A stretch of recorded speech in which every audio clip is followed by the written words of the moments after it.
There, El Mesa Mucho, the home of the giant bird. Did I ever tell you about the time I was held captive? No, Commander, but I really must be going. I must be going too. I'll tell you on the way. I'd been flying over desert country when suddenly my engine stopped. Quickly, I bailed out. I landed in a huge bird's nest.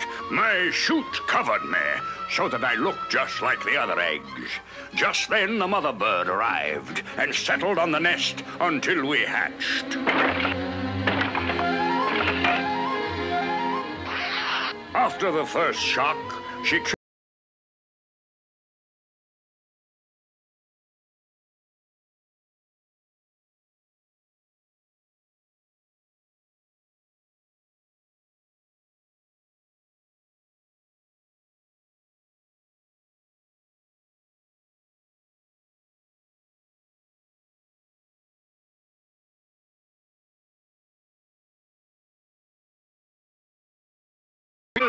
gave up and left me in the nest.